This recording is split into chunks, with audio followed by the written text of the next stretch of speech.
नमस्कार साथियों, एक बार पुनः मैं हाजिर हूँ आप सभी के बीच वही टॉपिक और एक नए सवालों के साथ।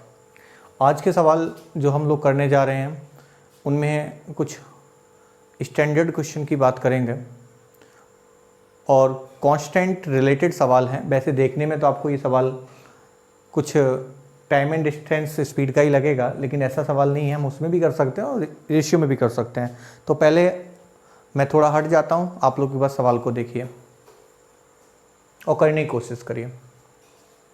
सवाल क्या कह रहा है, बिना किसी डिब्बे के एक भाप के इंजन की चाल 24 किलोमीटर प्रति आवर है। इंजन की गति में कमी डिब्बे की संख्या के वर्गमूल के समानुपाती है। आपको ये चीज़ नोटिस बहुत अच्छे से करनी होगी। डिब्बे की संख्या के वर्गमूल के, डिब्बे की संख्या जो है, जो गति में कमी हो रही है वो डिब्बों की संख्या के वर्गमूल के समानुपाती है। ये बहुत इंपॉर्टेंट, क्योंकि सवाल की जान यहीं पे है। अगर ये बात समझ में आ गई, सवाल 1 सेकंड का, ये बात समझ में नहीं आई तो फिर सवाल आप चक्कर करिए, कुछ नहीं आंसर आने वाला। अगर 4 डिब्बे जोड़ दिए जाएं तो चाल 20 किलोमीटर हो जाती है। तो बताइए इंजन की अधिकतम जो कैपेसिटी है वो कितने डिब्बे ले जा सकते हैं। तो चलिए हम 2-1 सवाल इस पे करेंगे। तो पहला सवाल मैं आपको बताने जा रहा हूँ, सॉल्यूशन हम यहाँ से करेंगे इस सवाल का। देखिए यहाँ पे दिख रहा है आपको, ठीक है। सॉल्यूशन यहाँ से करेंगे। सर सवाल क्या कह रहा है, पहले एक बात समझिए। सवाल ने स्टार्ट, एक कोई इंजन है भाप का, तो उसकी जो गति में कमी आ रही है तो वो डिब्बों की संख्या के वर्गमूल के समानुपाती है। तो मैं काम कर लेता हूँ, डिब्बों की संख्या n मान लेता हूँ। डिब्बों की संख्या कितनी मान लेता हूँ, n मान लेता हूँ, ठीक है। तो वो कह रहा है कि चाल में कमी, ठीक है, लेक ऑफ स्पीड, ठीक है। तो इसको हम क्या करेंगे, चाल में कमी, तो हम इसको एक शॉर्ट फॉर्म से लिख देंगे। जैसे मान लीजिए, ठीक है, LS लिख देंगे। LS मतलब लैक ऑफ कमी, मतलब चाल में कमी। तो चाल में जो कमी है वो किसके अनुक्रमानुपाती है, ये बताओ। डिब्बों की संख्या के वर्गमूल, डिब्बों की संख्या के वर्गमूल। तो डिब्बों की संख्या कितनी है, n, तो वर्गमूल का चिन्ह LS मतलब डिब्बों की संख्या के अनुक्रमानुपाती। मैंने एक रिलेशन इसमें से ड्राइव किया। तो LS इसको लिखें तो प्रोपोर्शनल को हम इक्वल टू लगाऊं तो हम कोई भी अनुपातिक राशि यहाँ पे k√n मान सकते हैं। जरूरी नहीं है कि आप कुछ भी मान लें, इससे कोई फर्क नहीं पड़ने वाला है, ठीक है। तो आप देख रहे हैं S का मतलब समझना, स्पीड में कमी LS, ठीक है। तो स्पीड में जो कमी आ रही है k√n, तो हम यहाँ से एक रिलेशन आप ड्राइव कर लें। तो LS जो होगा लैक ऑफ स्पीड, √n नीचे होगा और बराबर में क्या आएगा, k। तो k बराबर आ गया LS अपॉन √n। कोई दिक्कत तो नहीं, बताओ हाँ या ना। मैं हिंदी में भी लिख सकता हूँ स्पीड में कमी, उससे कोई फर्क नहीं पड़ेगा, ठीक है। अब ये बात हमारे पास रिलेशन आ गई, तो मैं यहाँ पे एक रिलेशन ये कर सकता हूँ। तो ये k का एक रिश्ता है। अब इसमें 2 बार कंडीशन सवाल ने बोली है। देखो पहली बार बोला है कि 4 डिब्बे जोड़ दें तो चाल कितनी हो गई, 20 हो गई। तो आप बताओ कितने डिब्बे जोड़ें कि इंजन मैक्सिमम कितने डिब्बे ले जा सकता है। तो आपको यहीं से एक सवाल मैं आपको करा देता हूँ। देखिए क्या, आपने एक रिलेशन ये ढूंढ लिया। तो मैं इसको पहली बार 2 कंडीशन है, तो LS फर्स्ट अपॉन N1, ठीक है। दूसरी कंडीशन हो गई LS सेकंड और √N2। यहाँ पे कितने डिब्बों की संख्या है, दूसरे में कितने डिब्बों की संख्या है, ठीक है। तो LS फर्स्ट, तो LS फर्स्ट में आप देखना जो कमी हुई है वो 24 किलोमीटर से कितने हो गए, 4 डिब्बे जोड़े हमने। पहली कंडीशन में 4 डिब्बे जोड़े और चाल कितनी हो गई, 20। 24 से चाल अगर आपकी 20 हो गई तो पहली बार चाल में कमी कितनी आई, आप मुझे बताइए। 4 की आई कि नहीं आई।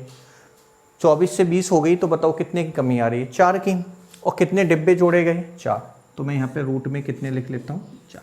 कोई दिक्कत तो नहीं है, बताओ हाँ या ना। बराबर लगा लो, क्योंकि ये सब के बराबर ही हैं तो इसको मैं बराबर लिख सकता हूँ। तो बराबर लगा लो। अब दूसरी बार में ये चीज़ हमें अपनी तरफ से समझनी पड़ेगी। वो कह रहे कितने, तो मैं ज़्यादा से ज़्यादा 24 किलोमीटर चाल है, मैं मान लेता हूँ पूरी चाल 0 हो जाए।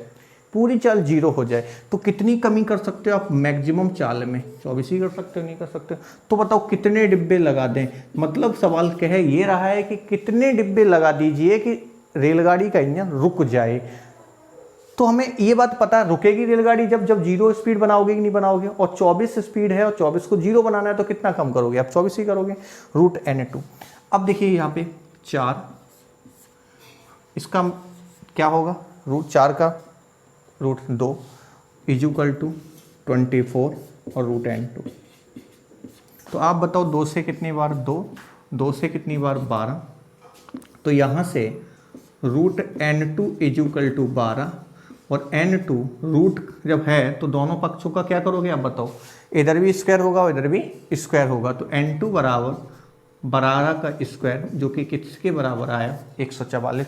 अब यहाँ से बात को समझना, डिब्बे मैक्सिमम 144 आप अगर इंजन में लगा देंगे तो रेलगाड़ी का जो इंजन है उसकी गति शून्य हो जाएगी। तो अगर ये सवाल बोलता कि कितने डिब्बे जोड़े जाएं कि रेलगाड़ी की गति जो है वो 0 हो जाए, ये रेलगाड़ी पूर्ण रूप से रुक जाए, तो आप 144 लगाते हैं। लेकिन सवाल को थोड़ा पढ़िए, मैंने कहा कितने डिब्बे ले जा सकती है, तो 144 पे अगर गाड़ी पूरी ब्रेक हो जाएगी तो अगर मैं 144 में एक डिब्बा निकाल लूँ तो क्या रेलगाड़ी धीमे धीमे रेंगेगी नहीं रेंगेगी बताइए? हाँ, तो आप बताएंगे मैक्सिमम डिब्बों की संख्या 143 होगी। 143 डिब्बे रेलगाड़ी अपने साथ ले जा सकती है और 144 लगाने पर रेलगाड़ी रुक जाएगी। तो मैंने एक डिब्बा अगर उसमें से हटाऊंगा तो रेलगाड़ी धीमे धीमे चलने लगेगी। तो टोटल जो डिब्बे हैं ले जाने की क्षमता उसके पास 143 है। मैं एक बार पुनः सवाल को बताता हूं, देखिए फिर से समझेंगे। डिब्बों की संख्या मैंने n से रिप्रेजेंट किया। LS lack of speed, speed में कमी किसके बराबर है? डिब्बों की संख्या के वर्गमूल के समानुपाती है, तो √n। इसकी जगह हमने बराबर k को मान लिया √n, तो LS √n इधर आया तो k का मान LS/√n आ गया। तो क्या ये बात समझ में आ गई? तो एक रिश्ता मिल गया, डिब्बों की संख्या में कमी अपॉन √n1 जो k की वैल्यू है। अब सवाल में कितनी कंडीशन दो बोली है? 2, तो आप उसके बराबर 2 हैं 3 हैं कुछ भी है तो उसको बराबर कर दीजिए। तो पहली कंडीशन, ये दूसरी कंडीशन। पहली कंडीशन में कितने डिब्बे आपने लगाए? देखिए सवाल में बोला है 4 डिब्बे लगाए और कितना? √n1 जो कि किसके बराबर डिब्बे कितने लगाए थे पहली कंडीशन में? 4। फिर दूसरी कंडीशन में हमें अपनी तरफ से समझना था, हमें दूसरी में ये समझना था कि सवाल मैक्सिमम कितने डिब्बे ले जा सकती है। तो मैं ये सोचूंगा कि टोटल इतने डिब्बे लगा दो कि गाड़ी रुक जाए और एक डिब्बा माइनस कर लेंगे तो गाड़ी चलने लगेगी। तो हमने मान लिया 24 ही घटा दिए, 24 चाल थी, मैंने इसको 0 बना दिया तो 24 कम हो गए। कितने डिब्बे? n2, जो कि मैंने n2 सॉल्व किया और आपको निकाल के दिखाया था 144। तो 144 डिब्बे लगाने पर रेलगाड़ी पूर्ण रूप से रुक जाएगी। तो कितने डिब्बे ले जा सकती है? अगर एक डिब्बा उसमें से हटा लेंगे, आप थोड़ा प्रैक्टिकल करके सोचो, 144 डिब्बे रेलगाड़ी में रुक जाती है और एक डिब्बा अगर आप पीछे से खींचेंगे तो धीमे धीमे रेलगाड़ी रेंगना चालू कर देगी। तो मैक्सिमम उसके द्वारा जो डिब्बे ले जा सकते हैं वो 143 ले जा सकते हैं। उम्मीद करता हूँ ये सवाल आपको समझ में आया होगा। कोई दिक्कत तो नहीं है? बताओ हाँ या ना।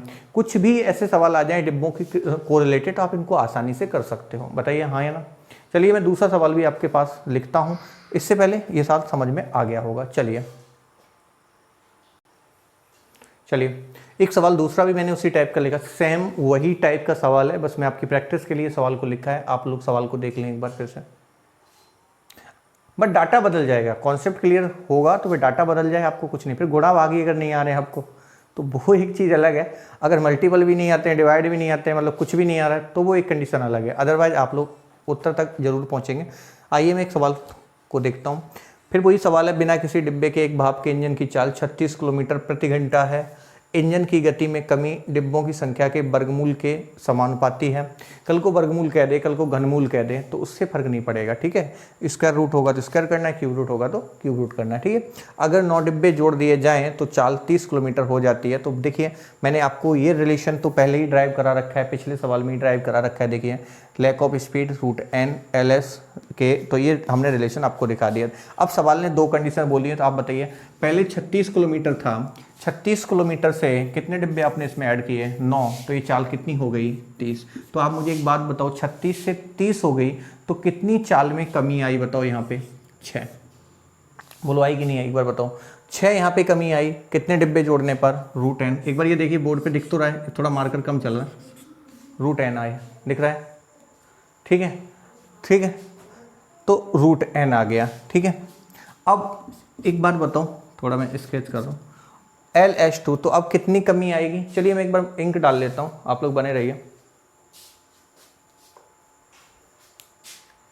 ठीक है।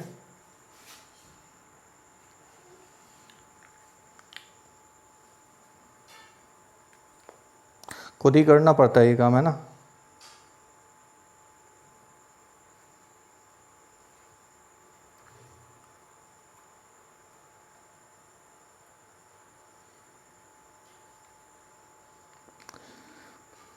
चलिए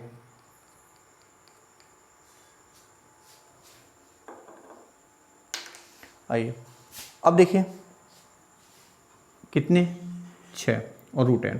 अब दूसरी बार में वही बात, मैक्सिमम कितने आप कम करिए, 36 ही कम कर देता हूँ मैं। अभी पिछले सवाल में मैंने कहा था 24 कम कर दिए, इसमें मैंने पूरे 36 कम कर दिए, अब दिख रहा है। और यहाँ पे लिख देता हूँ n2, ठीक है भाई। अब यहाँ पे लिख दिया मैंने n2। तो बताइए आप सीधा सा ही देखें तो इधर से करेंगे 6 लिख दिया, तो ये किसका होगा 3 का, इसका रूट किसका होगा 9, 3 का, और बराबर 36/√n2। तो 3 से 2, 2 से 18, तो √n2 की जो वैल्यू होगी भाई 18। दोनों पक्षों का क्या करोगे आप, वर्ग करोगे, स्क्वायर करोगे बोथ साइड, तो क्या आएगा n2 = 324। तो इसमें से कितना माइनस करोगे 1, तो 323 आपका क्या होगा आंसर होगा।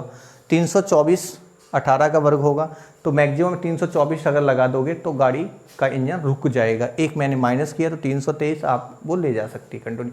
तो मैं उम्मीद करता हूँ ये दोनों सवाल आपको इस तरीके के समझ में आए होंगे।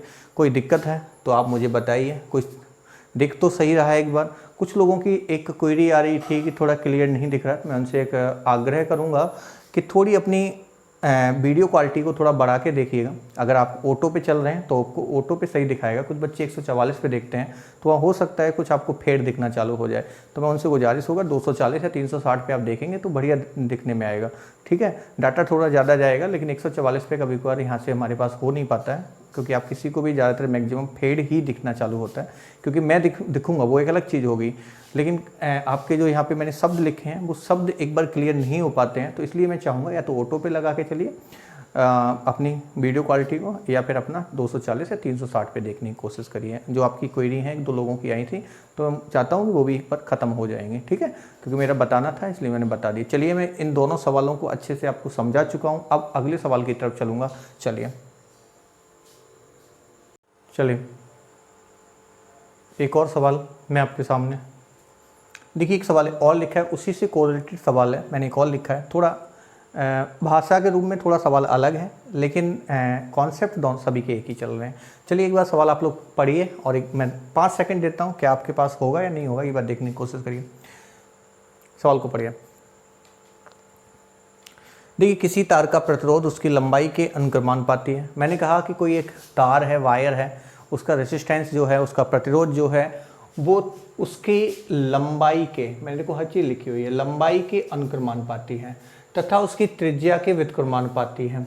तो तार एक ही पदार्थ के बने हैं। मैंने कहा जो वायर है वो दोनों एक ही पदार्थ से बनाए गए हैं, तो उनके प्रतिरोध समान हैं, जबकि वो कह रहा है प्रतिरोध आपका समान है और उनकी त्रिज्याओं में 9:8 में क्या है बताओ। उनकी जो रेडियस का रेशियो है, त्रिज्याओं का अनुपात है, वो 9:8 में है। एक तार की लंबाई 243 है, तो आपको दूसरे तार की लंबाई ज्ञात करनी है। समझ गए? हाँ या ना? बोलो भाई। चलिए इस सवाल को भी हम जानते हैं। देखिए प्रतिरोध जो है, सॉल्यूशन हम लोग सवाल का यहाँ पे देखेंगे। उसने कहा कि रेसिस्टेंस जो है, प्रतिरोध को हम इंग्लिश में R से रिप्रेजेंट करते हैं। 10th तो आप लोग किया ही होगा, ठीक है। और 10th जब किया होगा तो फिजिक्स वगैरह थोड़ी बहुत, तो कुछ बच्चे कहते हैं गुरुजी उस समय तो पढ़े ही नहीं थे, है ना, अरे तब क्लियर अंडा ही मजे कर लिए। लेकिन मैंने एक ही बात बोली, कीमत तो चुकानी पड़ेगी आपको। जो बच्चे 10th 12th को बहुत अच्छे से करते हैं, बेस क्लियर करके करते हैं, तो उनका बेस चाहे वो ग्रेजुएशन में हो, चाहे वो कॉम्पिटिटिव एग्ज़ाम में हो, चाहे वो सिविल में हो, उनका बेस अगर अच्छा है तो उनको बहुत अच्छी मदद मिलती है। और जिन बच्चों का बेस गड़बड़ हो जाता है, तो यहाँ पे बेस का मतलब होता है वहाँ पे बहुत ज़्यादा मेहनत करनी पड़ेगी। इस चीज़ को ध्यान रख लेना, ठीक है। बहुत ज़्यादा मेहनत करनी पड़ती है और शायद वो चीज़ से आप गुजर ही रहे होंगे। जो भी मेरे वीडियो देख रहे हैं, कुछ अच्छे भी होंगे जिनका उस समय आपके माँ बाप मार के पीट के पढ़ाते होंगे, और उस समय जब पढ़ा रहे थे तो उस समय आपको ख़राब लग रहा था, लेकिन आज उन चीज़ों को आपको समझ में आ रहा होगा कि हाँ मेरे माँ बाप क्यों ये चीज़ें कर रहे थे। उस समय आपको दुनिया में जब आपकी उम्र युवना किशोरावस्था जब होती है 14-15 साल की, स्टैनली हॉल ने जब बोला था तूफान की अवस्था होती है, ये बिल्कुल सही बात है, मैं उनकी बात का समर्थन भी करता हूँ। उस समय बहुत माँ बाप बुरे लगते हैं और जो गलत लोग होते हैं वो उस समय अच्छे लगते हैं, लेकिन 20 अबव जब आप लोग जाते हैं तो उस समय एक बात समझ में आ जाती है क्या कि नहीं वो सही थे, हम गलत थे। लेकिन अभी भी वक्त है, समझ जाओ। आप लोगों की अगर उम्र बची हुई है गवर्नमेंट जॉब के लिए, आप देख ही रहे हैं सरकार नए नियम, नई नीति, नए शिक्षा आयोग, नई शिक्षा के आयोग का गठन कर रही है अलग अलग तरीके से। आपने देखा होगा एक और NCF अभी आ गया है, तो चेंजमेंट सरकार कर ही रही है, ठीक है। तो उनमें कर ही रही है। आप लोग देख रहे हैं स्ट्रक्चर हमेशा टफ बनाता रह रहा है। अभी आपने देखा होगा एक और एग्ज़ाम SSC बैंक के लिए लगभग लागू होने वाला है, मेरे हिसाब से लागू हो गया, CET CET common exam test, ठीक है, ठीक है। तो उसको भी देख लेना जैसा भी कुछ है। तो मैंने जो बताया कि आप हर स्तर पे एग्ज़ाम कठिन होने जा रही हैं, तो आपको बदलना होगा उनके लिए। तो वही मैंने बताया कुछ 2-4 मिनट आपके लिए। और मैं चाहता हूँ कि अभी भी आपके पास अगर समय है तो थोड़ा जी जान से लगिए उद्देश्य की तरफ, आप कोशिश करिए। कोशिश ही हो सकती है हमसे, आपके माँ बाप से भी। आपके माँ बाप आपको इन्वेस्ट कर सकते हैं, लेकिन आपकी पढ़ाई में तो सहयोग नहीं दे सकते हैं। फाइनेंशियल तरीके से आपको दे सकते हैं मदद, तो उनके अरमानों पे पानी मत फेरिए, चाहे वो कैसे भी माँ बाप हों, गरीब हों, चाहे मध्यम वर्ग के हों, चाहे वो अमीर हों। हर माँ बाप की एक इच्छा होती है कि उनके बेटे या बेटियां कुछ ना कुछ करें। तो अगर उनकी उम्मीदें हैं तो मैं आपसे इस वीडियो के माध्यम से यही कहूँगा कि जो बच्चे वीडियो देख रहे हैं तो आप लोग ज़रूर उनके उद्देश्यों की पूर्ति करिए। हो ना हो वो एक अलग चीज़ है, आप अपना कर्म करिए, फल तो ऊपर वाला देगा, ठीक है। तो चलिए मैं इस सवाल के साथ, इन बातों के साथ इस सवाल पे लौटता हूँ। एक बार देखिए, आर जो है प्रतिरोध है, इसी से थोड़ा आगे चले गए थे, मैंने एक बार इसको फिर समझा दिया। आर जो है वो किसके है, लंबाई के अनुक्रमानुपाती है। आर प्रोपोर्शनल लंबाई L लिख दिया। आर का मान अनुक्रमानुपाती है लंबाई के। दूसरी कंडीशन में कह रहा है कि फिर वो कह रहा है उसकी त्रिज्या के, जबकि आर का मान लंबाई के अनुपात और त्रिज्या के वर्ग के व्युत्क्रमानुपाती है। जबकि आर की जो वैल्यू है वो 1/r² है। मतलब आर की वैल्यू 1/r² का मतलब त्रिज्या के वर्ग के अनुक्रमानुपाती है। समझ में आ गई, वो व्युत्क्रमानुपाती है तो उल्टा होगा, अनुक्रमानुपाती में सीधा, व्युत्क्रमानुपाती में उल्टा। तो इन दोनों से ही कोरिलेशन हम निकालते हैं। तो आर प्रोपोर्शनल, भाई इसके बराबर दोनों होती तो आर ही रहा, इनके दोनों में है तो बताओ L ऊपर आएगा और 1/r², तो ये L/r²।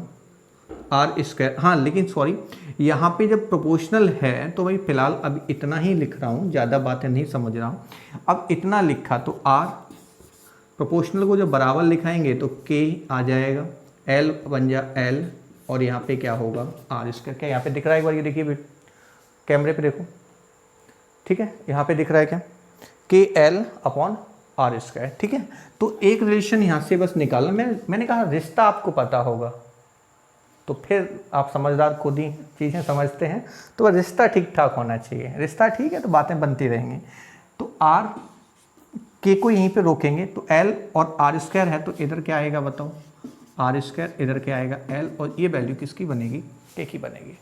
तो K का वैल्यू सेपरेट कर लिया। अब देखो एक कंडीशन में रिश्ता समझ में आ गया, चाहे वो 2 में हो तो 3 में। हमने बताया इसमें कितनी बातों ने सवाल ने कहा 9:8, कितनी बातों के जिक्र कर रहा है सवाल 2 का, तो 2 का जिक्र कर लीजिए, बात खत्म। तो देखिए, और उसने एक चीज़ बोली है, जिक्र क्या करना है, एक चीज़ बोली है कि उनका प्रतिरोध समान है, मतलब एक ही तार से बनाए गए प्रतिरोध समान है। देखिए तो आपको एक चीज़ दे रखी, तो मतलब R1 और L1 पे सवाल टिका हुआ है। तो यहाँ से मैं लिख देता हूँ R1² L1, R2² L2। R दोनों में समान है तो मैंने इनको कैंसिल किया। R1 की जगह देखिए पहली त्रिज्या R1/R2, ये 9 है, ये 8 है, तो पहले 9 है और फिर त्रिज्या बताओ, यहाँ पे देखिए 9 है और स्क्वायर है, यहाँ 8 है, स्क्वायर है। L1 कितनी है पहली वाले की 243, दूसरे वाले की पता नहीं, उसको देखिए 9 का स्क्वायर कितना होगा बताओ भाई 81, 243 नीचे, इधर बताओ 8 का स्क्वायर कितना 64, L2 81 से कैंसिल करिए 3 का मल्टीपल L2 जा, तो L2 जा 64 मल्टीपल 3, ठीक है भाई, कोई दिक्कत तो नहीं। एक बात देखो, तो आपका उत्तर जो होगा 6 3 18 4 3 12 192 होगा। जिसमें भी दिया सेंटीमीटर है तो ये भी सेंटीमीटर, तो L2 जो आया वो 192 आया। मैं एक बार पुनः समझाने की कोशिश कर रहा हूँ कि R प्रोपोर्शनल है L, R प्रोपोर्शनल है 1/r²।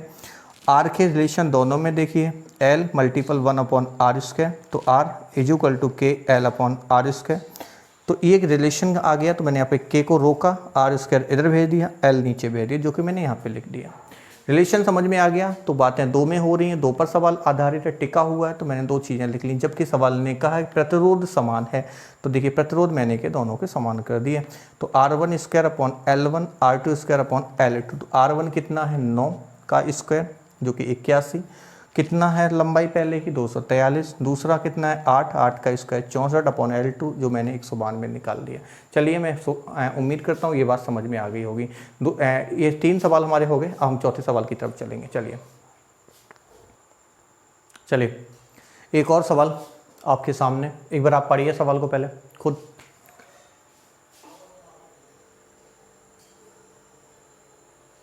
ठीक है, मैं सवाल को साथ साथ पढ़ता हूँ। एक हीरे का मूल्य उसके भार के वर्ग के अनुक्रमानुपाती है। ये हीरा फर्श पर गिरकर 1 2 3 4 के अनुपात में टूट जाता है, तो 14,000 रुपये की इसमें कमी होती है। तो हीरे का प्रारंभिक मूल्य क्या होगा, मतलब टूटने से पहले उसका प्राइस क्या होगा, ये सवाल पूछ रहा है। चलिए सॉल्यूशन की तरफ चलते हैं। ठीक है, सॉल्यूशन की तरफ हम लोग चलते हैं। देखिए सवाल क्या रहा है कि एक हीरा है, उसका जो मूल्य है उसके भार के वर्ग के अनुक्रमानुपाती है, मतलब उसका जो प्राइस है वो उसके वेट के स्क्वायर के अनुक्रमानुपाती है। ठीक है, ये सवाल बोल रहा है। और वो बोल रहा है कि अगर हीरा फर्श पे गिरा और टूट गया, बिखर गया, हीरा ही तो है, बिखरेगा तो यार, तो वो कह रहा है कि उसका भार के वर्ग के, मतलब उसकी जो प्राइस है, मैं अगर बात करूँ तो हीरे का प्राइस जो है वो अनुक्रमानुपाती है उसके वेट के स्क्वायर के। ठीक है भाई, एक हीरे का मूल्य उसके भार के अनुक्रमानुपाती है, तो P का जो वैल्यू है बराबर है KW²। अब मैंने ये बात हमें पता है कि जो हीरे का मूल्य उसके अनुक्रमानुपाती है। ठीक है, चाहे उसमें K लगा लो, कोई दिक्कत नहीं। ठीक है, अब उसने कहा क्या, मैं एक एक चीज़ समझा रहा हूँ कि यहाँ पे P = लगाओगे तो KW² जब आएगा तो P/W² बराबर में क्या आएगा, क्या आएगा, क्या बोलो, हाँ ना, जो K की वैल्यू है वो P/W² के बीच में रिलेशन बना देगी। मैंने फिर आपको बोला भी है, फिर उससे फर्क नहीं पड़ रहा है, कंडीशन 2 बार ही बोली है। एक बार टूटने पे 14,000 का लॉस होता है, तो उसकी प्राइस क्या हो गई, तो मैंने कहा अभी बताया था आपको P/W², जो लॉसेस हुए हैं वो चीज़ हमें देखनी होगी एक एक करके। उसमें 4 कंडीशन हैं। देखो 4 कंडीशन कैसे हैं कि अलग अलग प्राइस में टूटा हुआ है, 1 में टूटा, फिर 2 में टूटा, फिर 3 में टूटा, फिर 4 में टूटा। तो मुझे एक एक की वैल्यू यहाँ पे निकालनी पड़ेगी, प्राइस एक एक का चेक करना पड़ेगा। तो मैं चाहता हूँ कि अगर इसको यहाँ पे ना लिखें तो आप ऐसे भी कर सकते हो, चाहे तो इससे भी कर लोगे, इससे भी कर लोगे, कोई दिक्कत नहीं है। मैं एक सीधे से ही बता देता हूँ कि हीरे का टूटने के बाद मूल्य, हीरे के टूटने के बाद मूल्य, अगर हीरा का मैंने कहा एक 1 किलो का टुकड़ा, एक 2 किलो का है, 3 किलो का है, 4 किलो का है, तो 1 किलो का मतलब उसका मूल्य कितना हो गया, 1 किलो वाले का 1 स्क्वायर होगा, 1 किलो का होगा तो 1 का स्क्वायर हो गया भार का वर्ग, प्लस 2 किलो का है तो 2 का वर्ग 4, 3 किलो का है तो 3 का वर्ग 9, और 4 का है तो 4 का वर्ग 16। यहाँ पे दिख रहा है, एक बार देखो, ठीक है, दिख रहा है भाई, देखो हीरे का मूल्य मैंने कहा 1 किलो का टुकड़ा है तो 1 का वर्ग, 2 किलो का है तो 2 का वर्ग 4, 3 किलो का है 3 का वर्ग 9, 4 किलो का है 4 का वर्ग 16। तो आपने देखा हीरे के टूटने के बाद जो मूल्य आपको मिल रहा है वो कितना मिल रहा है, आप देखो 1 का वर्ग 1 ही होगा, 1 4 5 9 और ये 16, 9 4 13 14 16 30। मतलब टूटने के बाद जो हीरा मान लेते हैं, अभी मैंने पहले अनुपात में कोई चीज़ एग्जैक्ट नहीं है, वो आपको अनुपातिक राशि में दे रखी है, आप उसको एक डाटा एग्जैक्ट के बराबर करिए, वहाँ से 1 की वैल्यू निकालिए और जो भी निकलवाना है सवाल में उससे आप मल्टीपल करिए। तो टूटने के बाद हीरा 30 का मान लिया है, ये एग्जैक्ट नहीं है, वास्तविक नहीं है, अनुपातिक है, 30 का मान लिया, 30 यूनिट का मान लिया, ठीक है, 30 यूनिट का है। अब टूटने से पहले, अब आप थोड़ा सोचिए, टूटने से पहले जब आपको एक ऊपर से मैंने हीरा छोड़ा और वो 4 भागों में विभक्त हो गया, लेकिन टूटने से पहले वो भाग सभी मिलाकर एक ही तो होंगे कि नहीं होंगे भाई? अगर 1 में टूटा, 2 में टूटा, 3 में टूटा, 4 में टूटा, इन सबको आप पहले मिलाइए, तो क्या वो 10 किलो का टुकड़ा होना चाहिए? 4 3 7 2 9 1 10। भाई 10 किलो का हीरा ऊपर से छोड़ोगे, मैंने कहा अनुपातिक राशि की बात कर रहा हूँ, नहीं कहो यार 10 किलो का हीरा गुरुजी कहाँ होता है, ठीक है, उससे मतलब मैं नहीं कर रहा हूँ। तो 10 किलो की चीज़ ऊपर से तोड़ोगे तो वो 1 में, 2 में, 3 में, 4 में टूट गई, लेकिन पहले कितना उसका बाहर होगा? पहले तो 10 ही होगा कि नहीं होगा? तो अगर टूटने से पहले हीरा जो 10 का था, तो इसका मतलब हीरे का मूल्य टूटने से पहले 10 का स्क्वायर होगा कि नहीं होगा? 100। क्यों? क्योंकि जो मूल्य है वो भार के वर्ग के अनुक्रमाण पाती है, तो 100 यूनिट होगा, ठीक है। तो आप मुझे बताओ, टूटने के बाद 30 का है, टूटने से पहले 100 का था, तो बताओ कितने का लॉस आपको समझ में आ रहा है? बाद में 100 का है, पहले बाद में 30 का है, पहले 100 का था, तो 70 का यूनिट का आपको लॉस दिख रहा है, जो किसके बराबर लॉस हुआ मेरा? 14,000 के। तो 70 की वैल्यू 14,000 होगी, जीरो आपके कैंसिल हो जाएंगे, तो 7 से 2 बार, तो 1 यूनिट की जो वैल्यू आएगी भैया वो क्या 200 आती नज़र आ रही है क्या? एक बार आप ये चेक करिए, 1 यूनिट की वैल्यू 200 रुपये है। तो बताइए कितने हीरे का टूटने से पहले यूनिट में मूल्य था? 100 यूनिट। तो बताइए 100 यूनिट निकालना है, तो 2 जीरो इधर चिपका दो, 2 जीरो इधर चिपका दो, तो क्या 20,000 रुपये का हीरा पहले था कि नहीं था? बोलो हाँ है ना, ठीक है। मैं एक बार पुनः समझा रहा हूँ, हीरे का मूल्य भार के वर्ग के अनुपाती है, तो हीरे के टूटने के बाद 1 2 3 4 में विभक्त है, तो 1 का वर्ग 1, 2 का वर्ग 4, 3 का वर्ग 9, 4 का वर्ग 16, ये अलग अलग टुकड़े हैं, ठीक है, जो कि कितने के बराबर हुआ? 30 के। और टूटने से पहले ये सब क्या होंगे? पास पास होंगे, तो कितना था? 10, 10 का स्क्वायर 100। तो अब 100, पहले 100 था, रह 30 गया, तो कितने का लॉस? 70 का, जो आपका 14,000 के इक्वल है। 1 की वैल्यू यहाँ से मैंने 200 निकाली, 100 की वैल्यू 20,000 रुपये, ठीक है। तो ये सवाल आपको समझ में आ गया। चलिए मैं अगले सवाल की तरफ चलूँगा। चलिए एक और सवाल आपके सामने, आप लोग देखिए एक बार, 5 सेकंड आप सवाल को देखिए, एक बार टक ही बांधे हुए देखिए। देखिए पिछले वर्ष ए और बी की आय का अनुपात 5:4 था, उनके पिछले वर्ष और वर्तमान वर्ष की आय का अनुपात 2:3 और 4:7 है। तो यदि दोनों की वर्तमान आयु 58,000 है, तो एक ही आयु क्या होगी वर्तमान में? पूछिए। देखिए एक बार सवाल कह रहा है कि ए और बी की आय का अनुपात पिछले वर्ष का मतलब लास्ट ईयर में, तो 5:4 है। तो मैं एक बात, छोटी सी बात कर दूंगी यहाँ पे, ए और बी, थोड़ा मैं इधर से ले लूँ, ए और बी, ए और बी की लास्ट ईयर अनुपात जो है वो 5 कितना है? 4। सवाल नहीं दिया है डाटा। उसके बाद कह रहा है वर्तमान आय और पिछली और वर्तमान, पहले इसका इस्तेमाल किया गया पिछली और फिर किया गया वर्तमान, तो इसका मतलब है ये पिछली होगी और ये वर्तमान, ये लास्ट होगी और वर्तमान को मैं प्रेजेंट कर लेता हूँ, ठीक है। ऐसे ये एल होगी, ये पी होगी, ये एल होगी, ये पी होगी, मतलब पीछे वाला वर्तमान का है, आगे वाला पिछला है। सर ये सवाल दिया है और वो रिलेशन पे कोड रिलेटेड हमें करना है। तो एक बार मुझे ये बताइए, 5:4 लास्ट दे रखी है दोनों के बीच में, और उसने जहाँ पे दिया गया है L1, मैं मान लेता हूँ एक ही पहले, L1 पिछले वर्ष और वर्तमान वर्ष P1, जो अनुपात किसके बराबर है? 2/3। हाँ या ना? बोलो भाई हाँ या ना? 2/3, L1 P1 2/3। और आपको ये चीज़ दे रखी है सवाल ने कि L1 की वैल्यू यहाँ से दे कितनी रखी है बताओ? पिछले वर्ष की कितनी दे रखी है? फर्स्ट टाइम आपको 5, तो यह 5 लिख दीजिए। तो P1 इधर जाएगा, ये इधर जाएगा, तो आप मुझे यहाँ से बताओ P1 जो आएगा, इधर से देखो तो 5 और 3 15, और P1 यहाँ पे जाएगा कि नहीं जाएगा उसके साथ? तो यहाँ पे क्या हो जाएगा एक बार बताओ? 2P1। तो ये इधर जाएगा, तो 15/2 बराबर क्या आएगा? P1। तो P1 की जो वैल्यू आएगी वो 15 किसके बराबर आएगी? 2 के बराबर में, ये रेशियो निकल के आएगा। उसी को हम ऐसे ही फिर से लिख देंगे, B के साथ लिखेंगे, तो B को भी वही लिखेंगे, L1 P1, और उसकी रेशियो कितनी है? 4/7।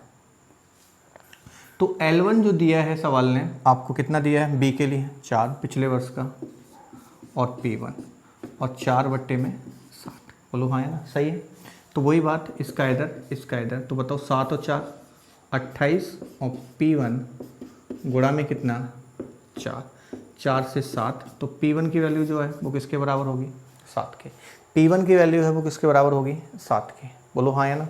अब P1 का यहाँ रेशियो 15/2 है और यहाँ पे कितना है 7 है। तो चलिए अब देखिए 15/2 P1 है और यहाँ पे है, तो मैं इसका P1 और P2 P1 समझ रहे हो ना, ये A का और ये B का। P1 P2 है जो वर्तमान है, तो P1 यहाँ 15/2 है और यहाँ पे कितना है 7, तो 1, तो इसका गुणा इधर, इसका इधर, तो 15:7 दूनी कितना 14, तो 15:14 आ जाएगा। मैंने ये बात पहले ही बताई थी, 2 का गुणा यहाँ भी करेंगे, 2 का यहाँ, 2 और 1 का एलसीएम 2 होगा। फर्स्ट वीडियो देखिए, 2 और 1 का एलसीएम 2 होगा, 2 का यहाँ, तो 15 दूनी 30, और आप यहाँ पे जब करोगे 2 का तो 7 दूनी 14, या आप ऐसे भी, सॉरी 2 का यहाँ पे जब गुणा करोगे तो 2 से 2 कैंसिल और 2 गुणा, तो 7 दूनी 14, ये आप क्रॉस कर दो, 2 में कोई दिक्कत नहीं आती, ठीक है।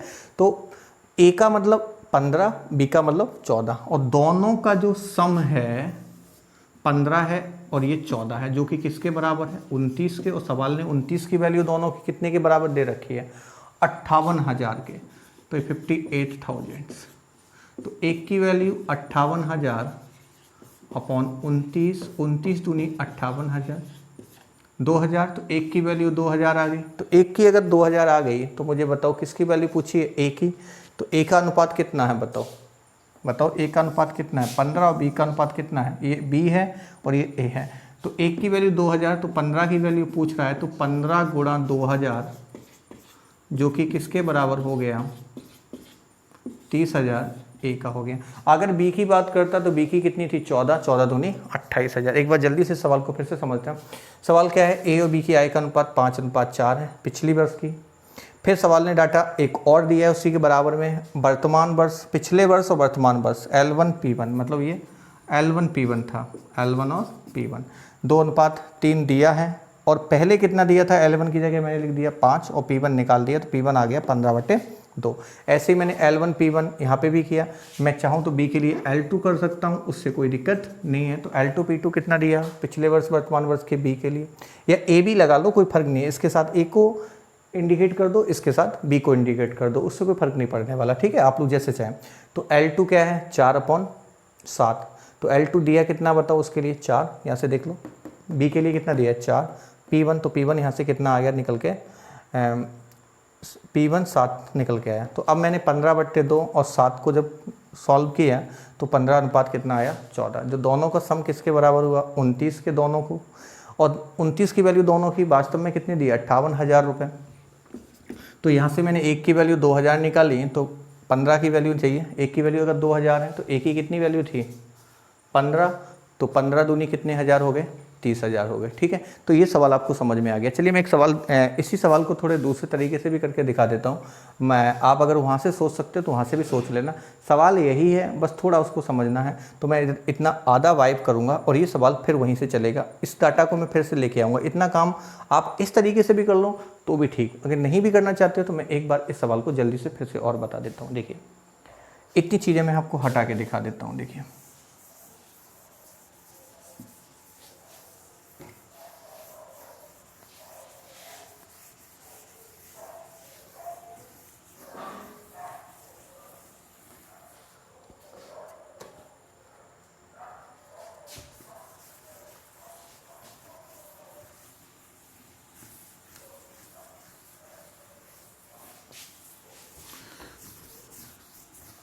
चलिए देखिए, अगर आप इस सवाल को ऐसे भी सोच लेते, मैंने कहा वो सवाल तो होगा ही होगा, लेकिन इतना समझ जाते तो भी काम बन जाता आप लोगों को। ए और बी, एल लास्ट का आपको दिया ही है, सवाल ने कितना दिया है 5:4। और यहाँ पे ए बी की जो सवाल दिया गया, मैं ए बी को बारी बारी से लिख लेता हूँ। लास्ट और फर्स्ट L1 और P1, या LA PA, और ऐसे ही LB और PB लिख देता, ठीक है। और दिया कितना है 2:3, और वहाँ दिया है 4:7। आप ऐसे भी इस सवाल को कर सकते हैं, मतलब लास्ट का तो डाटा इसके बराबर होना चाहिए। तो इसमें आप डिवाइड भी कर सकते हैं, नहीं कर सकते तो 2 और 4 का एलसीएम, 2 और 4 का एलसीएम आप लोग निकाल लेते हैं इधर से, जो किसके बराबर होता है 4।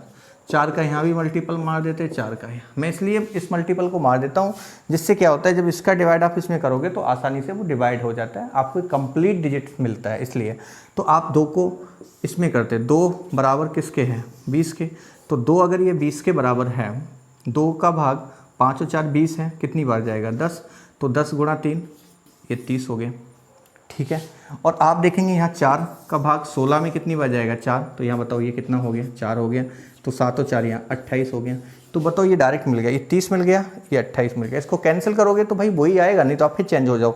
2 से इसको कैंसिल करोगे तो 15 आएगा, 2 से करोगे तो 14 आ जाएगा। अदरवाइज आप ऐसे भी कर सकते हो, इसकी 30 है और इसकी 28 है। तो 30 और 28 दोनों की कितनी हुई 58, बोलो हाँ या ना। और 58 की वैल्यू किसके बराबर है 58,000 के बराबर। 30 जो 58 है, 58 की वैल्यू किसके बराबर है 58,000। तो 1 की वैल्यू कितने के बराबर हुई 1,000। तो 1 की कितनी है 30, और 30 गुणा 1,000 करोगे तो भी तो 30,000 आ रहा है कि नहीं आ रहा। आप इसको कैंसिल कर लो, चाहे 2 से 15 आएगा 14 आएगा, तो यहीं से सवाल फिर आ गया कि नहीं आ गया। तो इससे कोई फर्क नहीं पड़ने वाला सवाल पे, ठीक है। तो उम्मीद करता हूँ ये सवाल आपको बेहतर तरीके से समझ में आ गया। और भी बहुत सारे सवाल होते हैं, 2 की बात कर रहा है, कल को 3 की करता है, ABC भी हो जाते, तो उससे फर्क नहीं पड़ेगा। कॉन्सेप्ट नहीं आपको क्लियर कर लीजिए। डाटा कभी नहीं डाटा थोड़ा बदल सकता है, लेकिन कॉन्सेप्ट नहीं बदलेगा। आप जितने अच्छे से सवाल को पढ़ेंगे, जितने अच्छे से अर्थमेटिक क्लियर करेंगे, अर्थमेटिक का मतलब ही होता है कि भाषा को इतनी अच्छे से आप कैच करते हैं। अगर वो चीज़ें आपके अंदर हैं तो फिर आपको सवाल करने से मेरे हिसाब से रोकना मुश्किल होगा एग्जामिनर। मैंने कहा कि एग्जामिनर जब भी कोई भी सवाल मैथ में या आप किसी भी एग्जाम में देते हैं तो वो अपने दिमाग से ही सवाल को बनाता है। अगर आप उसके दिमाग से सोच जाते हो तो आप सवाल उसके समय में कर पाओगे। अगर आपकी डायरेक्शन थोड़ी भी गड़बड़ हो गई तो फिर आप सवाल भी कर लेना, लेकिन कंपटीशन एग्जाम में क्या होता है कि सवाल करने से भी मेरे हिसाब से काम बनता नहीं है। आप उस सवाल को कितनी जल्दी करोगे। और दूसरी चीज़, मैं यहाँ पे तो अभी आपको एक बार क्लासेस दे रहा हूँ, इसलिए चीज़ें एक एक करके ज़्यादातर आपको शॉर्ट में तो नहीं बता रहा हूँ, लेकिन मैं ओपन कर रहा हूँ। लेकिन जब आप इनको अच्छे समझेंगे तो अपने आप ऑटोमेटिक आप शॉर्ट करना सीख जाएंगे, ठीक है। तो और यही होता है कि आपको 60 मिनट में 100 सवाल करने होते हैं, तो वो चीज़ें आपके ऊपर डिपेंड करती हैं। और उसमें पहले मेरा एक कहना होता है कि आपको समझ में तो आए, टाइम तो बाद में भी बच लेगा, लेकिन पहले आपको समझ में चीज़ें आनी चाहिए। प्रैक्टिस पे टाइम आपका सेव हो जाएगा। चलिए, ये सवाल समझ में आ गया। मैं एक सवाल और अंतिम सवाल करने चलूँगा, उस पर हमारी चर्चा होगी। चलिए एक और सवाल आपके सामने है, सवाल को पढ़िए, मेरे साथ साथ पढ़िए। 117 रुपये को ABC में 2, 3, 4 में विभाजित करना था, लेकिन गलती से 1/2, 1/3, 1/4 में विभाजित हो गया, तो सबसे अधिक फायदा किसे हुआ, वह कितने रुपए का। कल को ये भी कह सकता है सबसे अधिक घाटा किसे हुआ, वह कितने रुपए का। तो आपको सवाल की भाषा को समझनी होगी। मैं इसको एक तो मैं कॉन्सेप्ट से बता रहा हूँ, एक्सप्लेन करके भी बता दूंगा, सब कुछ बताऊंगा। देखिए, सबसे पहले आपको अगर एग्जाम की दृष्टि से सोचना है तो आप तीनों चीज़ें ना करें, एक चीज़ से समझ में आ जाएगा। आप ये देखिए जिसको जब बंटवारा उल्टा हो गया तो जिसको पहले सबसे कम मिलेगा उसको सबसे ज़्यादा मिलेगा, ये तो क्लियर हो गया। और जिसको पहले ज़्यादा मिलेगा तो उसको कम मिलेगा। भाई सीधी सी बात है, जब उल्टा हो रहा है अनुपात तो सबसे कम मिलने वाले को उल्टे अनुपात में ज़्यादा मिलेगा और ज़्यादा वाले को कम मिलेगा। तो ये 2 चीज़ें तो समझ में आ गई कि मतलब सबसे कम किसे मिल रहा था, ए को मिल रहा था। देखो 2, 3, 4 है तो 2 को सबसे कम मिल रहा है, 2 का मतलब ए को सबसे कम मिल रहा था। तो ये तो कन्फर्म हो गया कि लाभ सबसे अधिक किसको होने वाला है, ए को ही होने वाला है। अगर मैं बोलता कि सबसे ज़्यादा लॉस किसको हुआ, तो सबसे ज़्यादा लॉस जिसको ज़्यादा मिल रहा था। यहाँ पे देखो सही बंटवारा में 4 मिल रहा था इसको सबसे ज़्यादा, तो यहाँ पे सबसे ज़्यादा लॉस सी को ही होगा। तो सवाल 2 पे ही है, या तो ज़्यादा बोलेगा या कम पे बोलेगा। तो ये बात समझ में आ गई, सबसे ज़्यादा फायदा किससे हुआ, ए को हुआ, क्योंकि सबसे कम इसे मिल रहा था तो यहाँ सबसे ज़्यादा मिलेगा। चेक करके देख लो, अभी आपकी बातें क्लियर हो जाएंगी। मैं 2 स्केल बना देता हूँ, एक सही बंटवारे से और एक गलत बंटवारे से। सही बंटवारे से आप लोग देखेंगे तो 2:3:4 जो ए है, बी है और सी है। आप ये बात तो समझ ही गए होंगे। और इसके बराबर सबको जोड़ लो, 2, 3 और कितना 9। 9 की वैल्यू 117 रुपये के बराबर है, तो 1 की वैल्यू 117/9 किसके बराबर आ गई, 13 की। मैं आपको एक ही स्टेप ही लिखा दे रहा हूँ। तो 1 की वैल्यू 13 की हो गई। तो बताओ यहाँ से आप बताओ, तो 1 की वैल्यू अगर 13 आ गई तो ए को कितना मिल रहा है, 13 दूनी 26, बी को 13 3 39 और सी को 13 4 52। मैंने यहाँ पे, हालांकि मुझे इतनी रिक्वायर नहीं था, बी सी का हटा भी सकता हूँ, लेकिन मैं पहला सवाल समझा रहा तो आप लोग इसको समझ लीजिए। तो ए को 26 रुपये मिले, बी को 39 और सी को 52 रुपये। अब गलत में देखते हैं, तो गलत में क्या हुआ, ए बी सी के साथ पहला मैं ए को लिख रहा हूँ, दूसरा बी के लिए और तीसरा सी के लिए। अगर मैं लिख भी नहीं रहा हूँ तो ये बात आप समझते होंगे, ठीक है। अगर समझते नहीं है तो मैं लिख दूंगा, इसमें कोई दिक्कत वाली बात नहीं है, ठीक है। गलत का मतलब मैं यहाँ पे गलत कर देता हूँ, और ये ए और ये बी और ये सी को रिप्रेजेंट करता हूँ। तो 1/2, 1/3 और 1/4।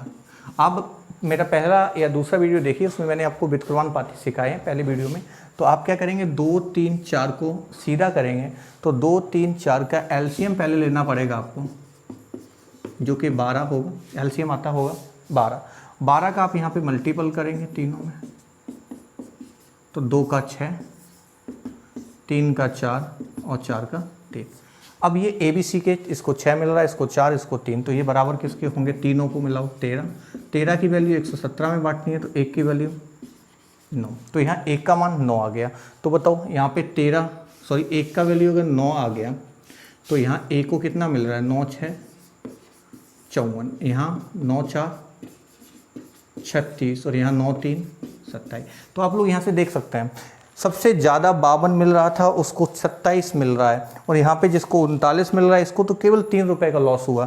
बीसी तो लॉस में गई, तो कन्फर्म है। 39 से ये 36 पे आ गया, 52 से ये 27 पे आ गया, लेकिन फ़ायदा कौन कम आ गया, ए को मिल कितना रहा था यहाँ से 26, और मिल कितना गया 54। तो बताओ सबसे ज़्यादा फायदा किसको हुआ, ए को हुआ। कितने रुपए का हुआ, तो आप देखो 26 से लेकर 54 तक देखो, तो ए को जो प्रॉफिट हो रहा है वो कितने रुपए का हो रहा है, 28 रुपए का हो रहा है। एक बात देखिए, 54 में से आप 26 को माइनस करेंगे तो 28 रुपए का डिफरेंस आ रहा है। आप अच्छे से देख पा रहे होंगे, 26 से लेकर 54 पे 28 रुपए का लाभ हो रहा है। बोलो हाँ या ना। गलत सही बंटवारे में 9 हो गया, जो 117 है, 1 की वैल्यू 13 है, तो 13 दूनी 26, 13 थी। हालांकि आप इतनी बात समझ जाते तो फिर आपको इतना ही करना था, ए को फायदा होगा, तो 13 दूनी 26, और यहाँ 1 की वैल्यू 9 है और 9 6 54, तो आप इसमें ही देख लेते। लेकिन बीसी की रिक्वायरमेंट नहीं थी, लेकिन फिर भी आप लोगों को मैंने बता दिया। एक सवाल और भी इसमें पूछा गया है, मैं आपको बता देता हूँ। इतना ही अंतर हुआ है, इस सवाल को आप लोग घर में प्रैक्टिस कर लेना। वहाँ पे कुछ नहीं है, डाटा बदल दिया था, 555 था 555, और यहाँ पे डाटा ये बदल दिया था 4 5 और 6 था, और इसको गलत बंटवारा में 4 5 और 6 हो गया। काफ़ी बार ऐसा भी हो सकता है, इंटरचेंज भी हो सकता है, ये ऊपर दे देगा वो नीचे दे देगा, तो उससे कुछ फर्क नहीं पड़ेगा। सही गलत आपको पता होगा, जिसको ज़्यादा मिलेगा उसको कम, और जिसको कम मिलेगा उसको ज़्यादा। तो इसमें भी ये पूछा था कि सबसे ज़्यादा हानि किसे हुई या लाभ किसे हुआ, तो मैंने आपको सब कुछ ताश के पत्ते से सवाल को बिखेर दिया है। आप आराम से एक सवाल के साथ इस सवाल को प्रैक्टिस करेंगे, और इसी के साथ ये रेशियो को हम लोग लगभग क्लोज करेंगे।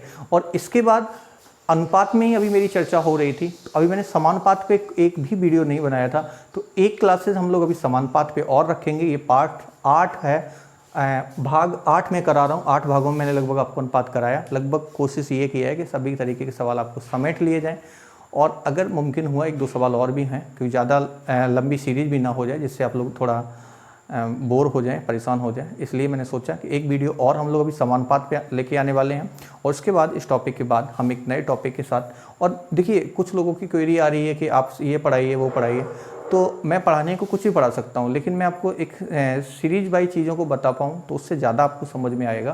क्योंकि मैं अनुपात को भी लिए हुआ हूँ, तो मैं इससे कोशिश ये है कि अनुपात से जो भी कोरिलेटेड टॉपिक होंगे उनको ही मैं पहले कराऊँ, जिससे आपकी एक बेस मजबूत होगा और चीज़ें भी आसानी से समझ में आती रहेंगी। चलिए, आप लोगों को ये चीज़ समझ में आई होगी। तो अंत में मैं कहना चाहूँगा कि आप लोग अगर वीडियो को देख रहे हैं, आपको मेरी मेहनत फिर पसंद आ रही है, तो आप लोग लाइक शेयर करते रहें, और ख़ासकर सब्सक्राइब भी करते रहें, जिससे मेरे आने वाले जो वीडियो होंगे वो आप तक आसानी से पहुंच सकेंगे। और उनको आप लोग देखिए, कुछ आप लास्ट तक चीज़ों को देखिए, 100% आपको कुछ ना कुछ समझ में ज़रूर आएगा। कोई समस्याएं हैं तो आप मुझे कमेंट करिए, तो मैं उनको ज़रूर देखूँगा। चलिए, एक नए वीडियो के साथ मैं पुनः फिर आपको कुछ समय बाद मिलने वाला हूँगा।